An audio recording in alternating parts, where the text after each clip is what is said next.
Hi everyone, I'm Jennifer, and in this video I'd like to present a brief introduction on systemic functional linguistics, or the SFL, which was a theory mainly developed by Michael Halliday in the 1960s.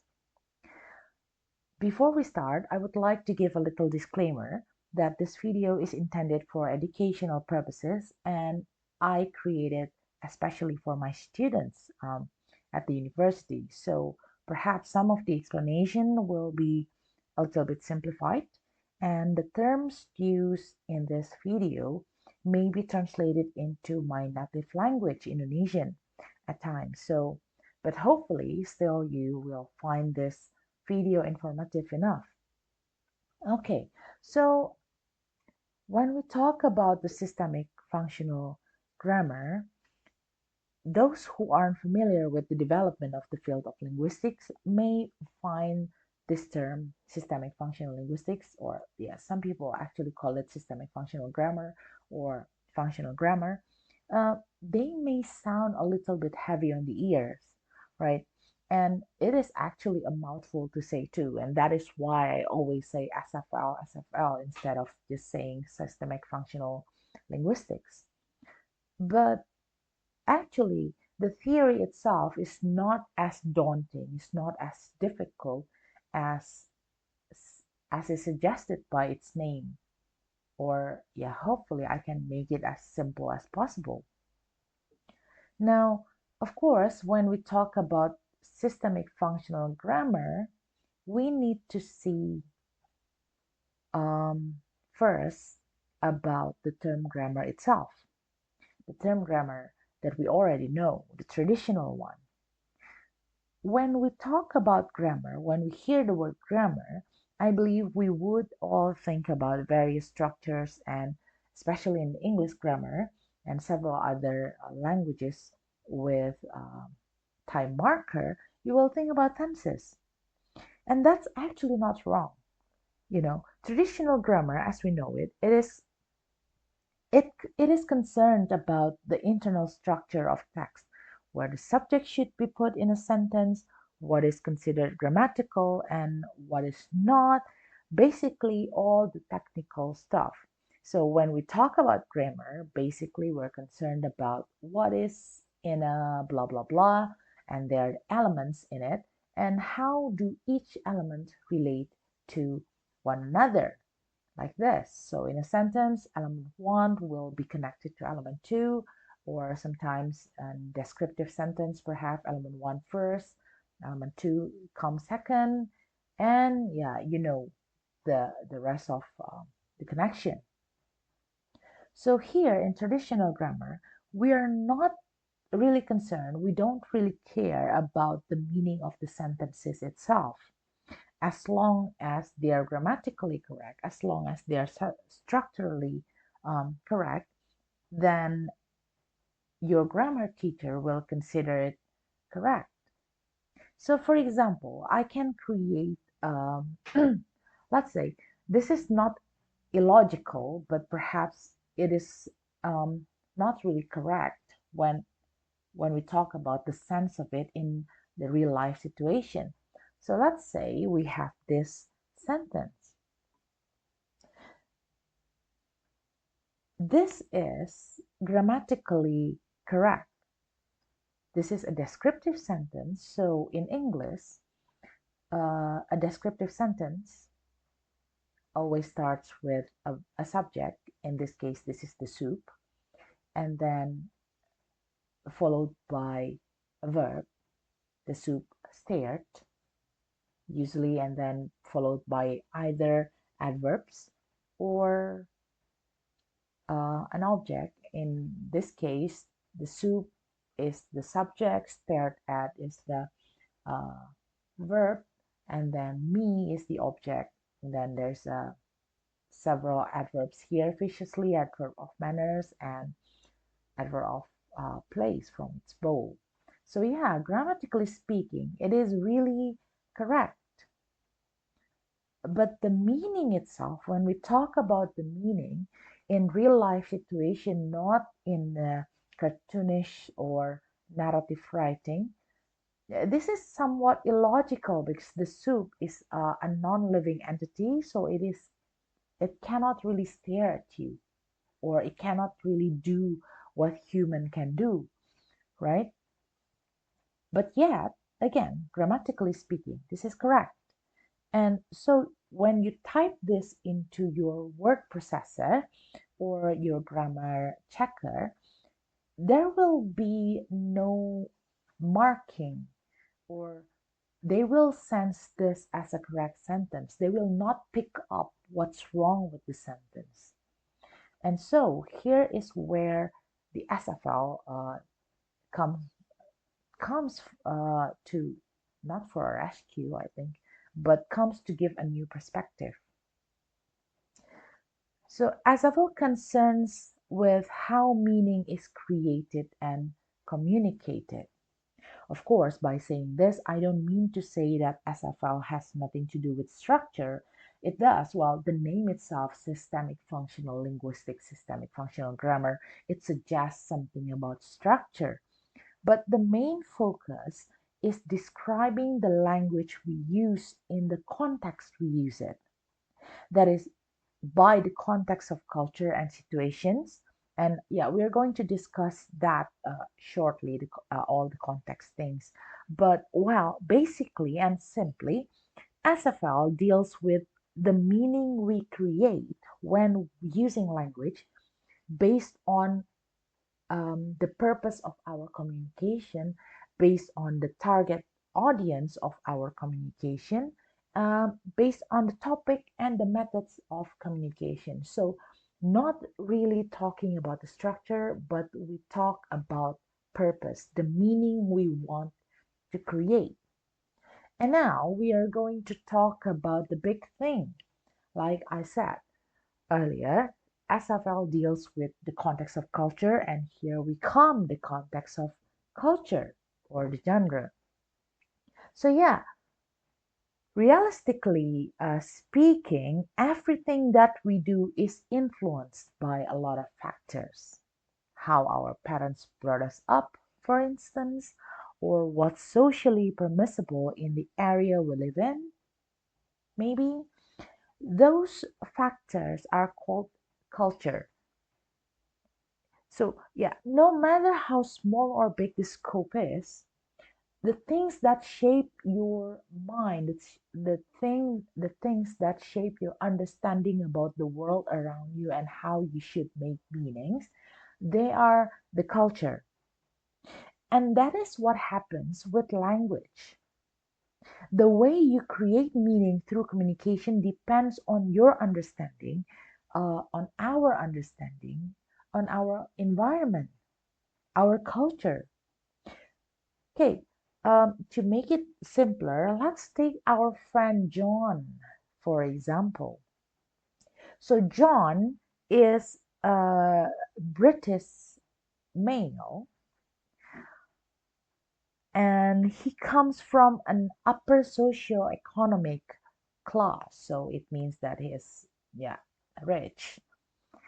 And of course, coming from an upper class family, rich family, a British male, perhaps he also comes from a family who honor very um, traditional values. So he comes from an uptight traditional family, and he has a very conservative political view.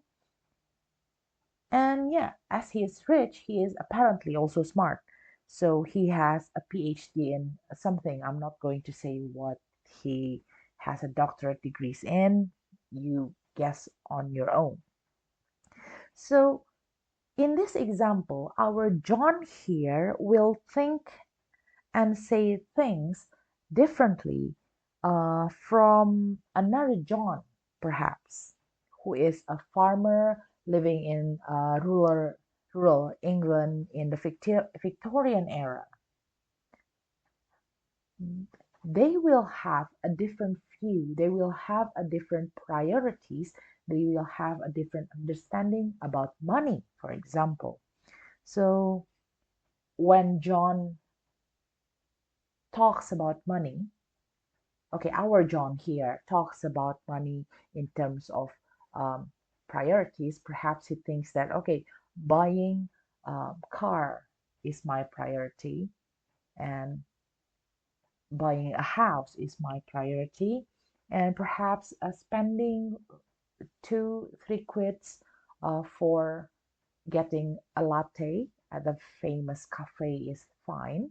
But for the other John, who is a farmer in the Victorian era, they don't have cafes back then, so it is irrelevant to spend a few pounds or pennies to buy coffee.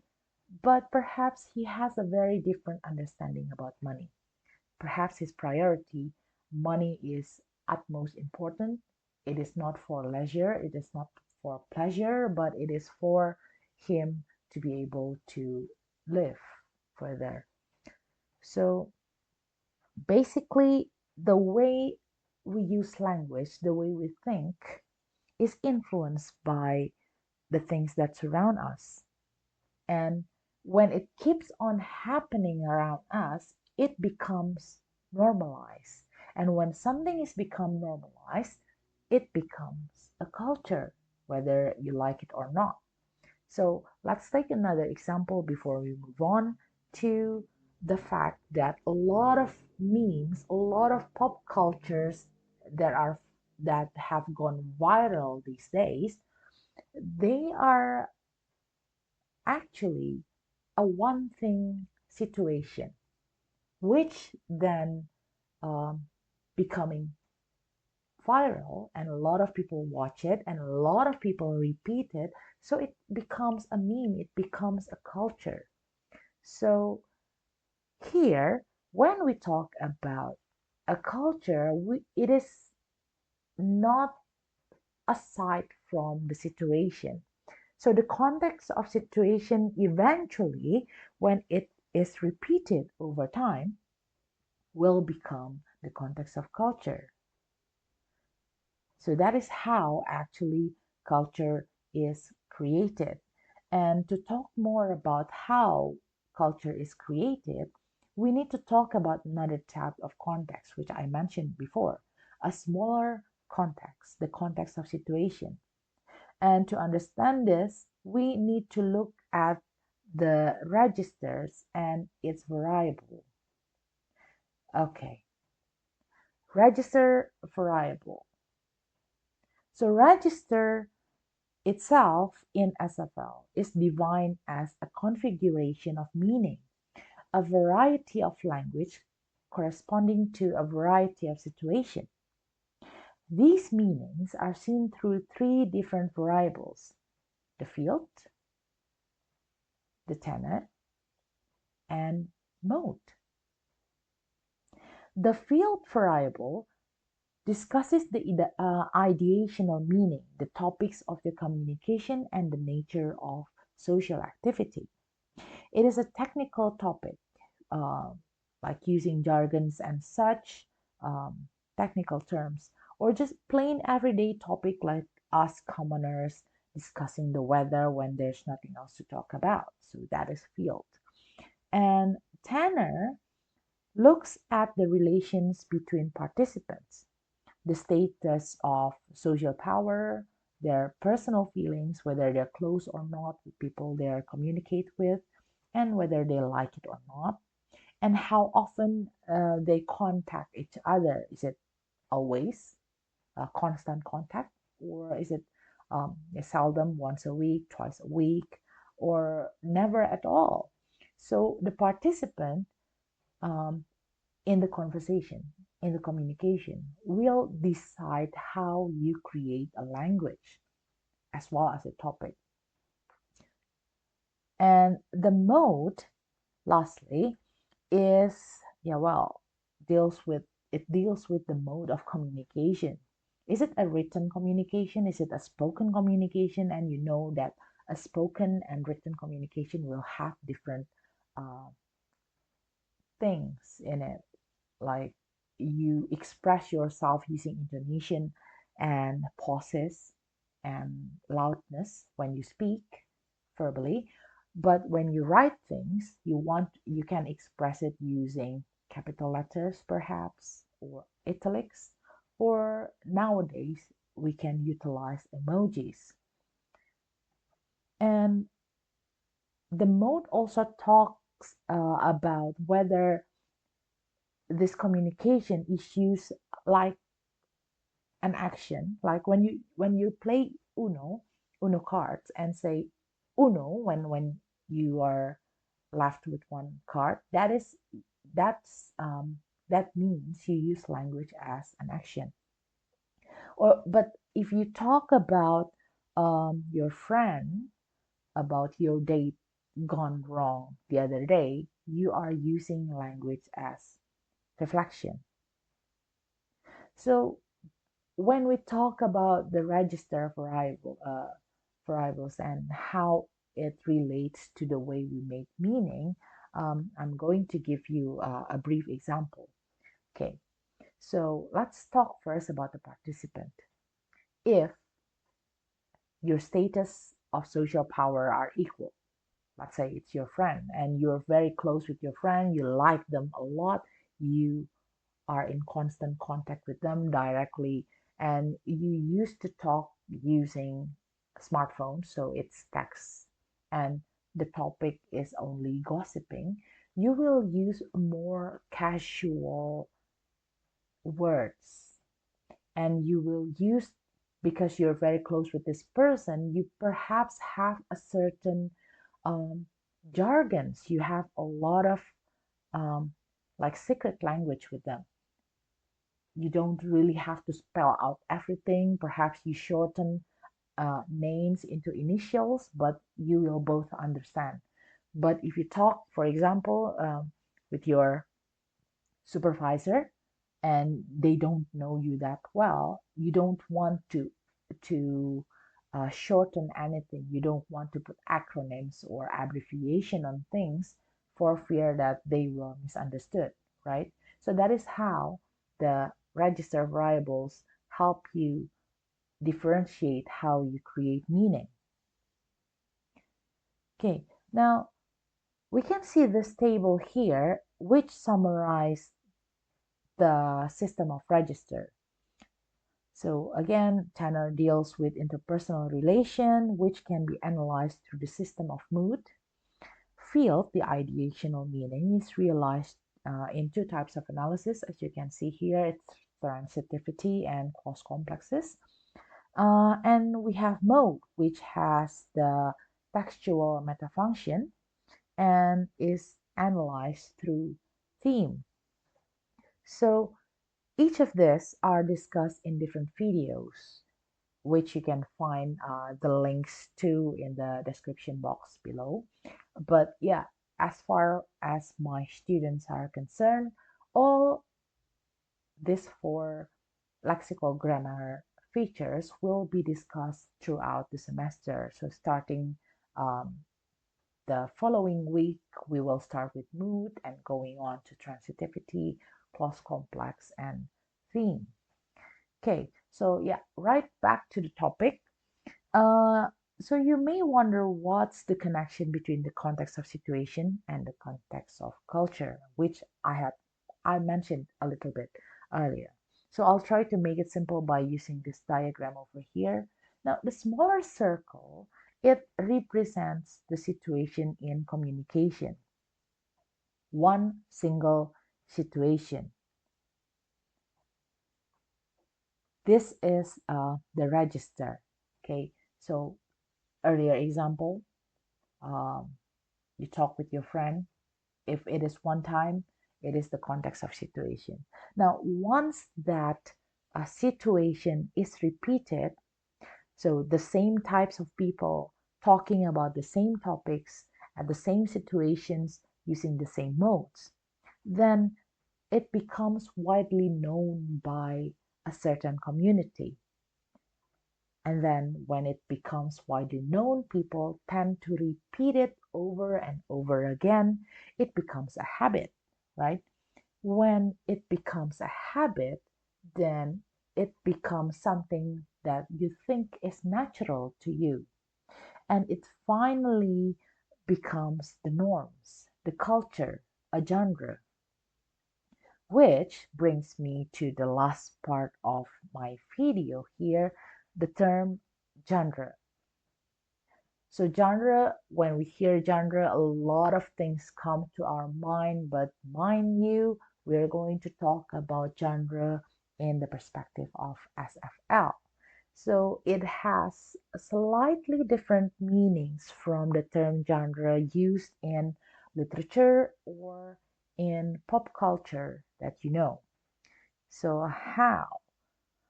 So first, let's see the definition of genre in the SFL's perspective. So Jarrett and Wicknell here define genre in the SFL's perspective as a culturally specific text type, okay, a culturally specific text type, which results from using language, written or spoken, to help accomplish uh, something. Okay, so a culturally specific. So it has to be connected with a culture.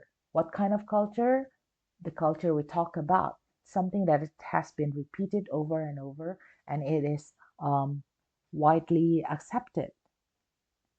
And then that is the result of you using language to help accomplish a certain purpose. So that is genre in the perspective of SFL. Now, genres can be categorized as a lot of things, but here are the things that are associated with genres in the SFL. So you can analyze the following things: the purpose, particular purpose. So a genre should have a purpose. Is it to inform somebody? Is it to entertain? Jokes? Is it to describe? For example, you're describing your house. Is it to persuade? You want to buy a new iPhone and then your mom wouldn't let you, so you use those markers in the persuading genre to make her buy it for you. And then it goes into particular stages. So it has a beginning, it has a middle, and it has an end. And usually a genre is very, very clear. So when you hear somebody say something or when you hear a discourse, you will know, okay, this belongs to this genre and that belongs to that genre. And yeah, I hope by the end of this uh, course, this semester, I hope that you will be able to understand what genre are people in when they are communicating. And the last thing that can be associated with genre in the SFL perspective is, of course, the linguistic features. We are talking about linguistics. And genre deals with particular linguistic features, believe me or not. So past tenses, repetition, rhetorical question, epithets, and other things that are the features of linguistics. So for example, if you tell a person a story, or if you tell your friend about what happened to you in the past, if you're using English, you will use past tenses, and that is the genre of recount. So that is one of the features you can find in the genre recount using past tenses. Okay, now, so for example, the genre of a classroom. I'm going to give you a genre of a classroom. And you may think that, okay, this person doesn't know what they're talking about. But bear with me, I do.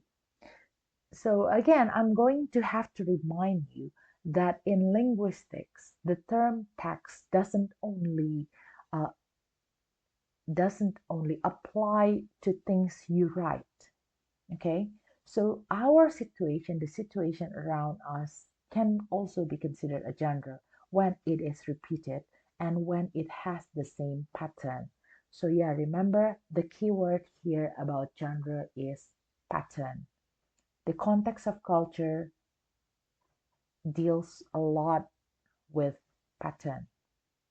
Okay, so for example, here we talk about um, classroom situation earlier. So the genre of a classroom, we have to talk about the registers first.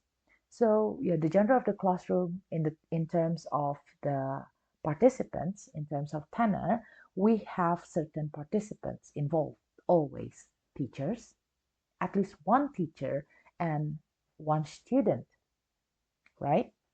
And then based on field, we have a particular topic here. For example, mathematics class or a grammar class or history class. And in this genre, we also have a certain purpose. What is our purpose in a classroom? Yeah, I know some of you will say to socialize. Well, that is the I think that is the second purpose of a classroom genre. But the main purpose of you going to classrooms are to give information and receive information from other people, right? And usually, a classroom situation also has a certain mode. Back then, before the pandemic, pre-COVID, our classroom situation will be the mode is offline. So on site, you come to classroom, your physical self. But nowadays, all you need to do is open your laptop or um, make several clicks on your phone, and there you go, you are in a class. Okay, so those things are the registers of the genre, of the classroom genre. And that is the first step. Now, stages. Yes, classroom is a genre. Why? It has a particular stage. It has a clear stage. The beginning of a class. So you will begin in a class, whether it is online or offline. You will begin by entering the classroom, either virtual classroom or physical classroom, right? And then perhaps there will be greeting. Some schools, because I live in Indonesia, some schools will start with prayers or taking attendance. And then the next step, the middle part, will consist of explanation of the new material, review of the previous material, and then there will be a question and answer sessions and perhaps some quizzes or assignments, right? And then, yeah, the teacher will end the question by usually reviewing the material again and then perhaps giving the students some more assignments to do at home, and the class will disband it. The class will dismiss, right? So there are particular stages which you can associate with a certain culture. So that is when you can think of something as a genre, right? And of course, classroom genre includes some linguistic features too. Teachers commonly use repetitions. They repeat words, they repeat sentences in different ways to ensure that students understand. And they use a lot of imperative and interrogative sentences, right? So when teacher asks you to do something, they will say, do this, open page 4, open page 9, and then uh, would somebody please read this page? It is not actually a question, it is actually a command, right? So yeah, it has particular linguistic features which you can associate with classroom genre, for example. So yeah, that is how something become a culture, become a genre. And with that, so that was it, my simplified version of the very comprehensive theory that is the SFL. So this is only a brief explanation introducing you to SFL before we go into other videos. So here are the list of my references. I know it's not many, only 3 of them, but they are very useful in the making of this video. And I believe if you are starting to learn about systemic function linguistics, especially Aggins and Jarrett and Wicknell's books, they are very, very useful, and they're very, very simple to understand by new students. Okay, so yeah, thank you all for watching. So I'll see you in the next video. And meanwhile, stay safe and healthy. So bye, everyone.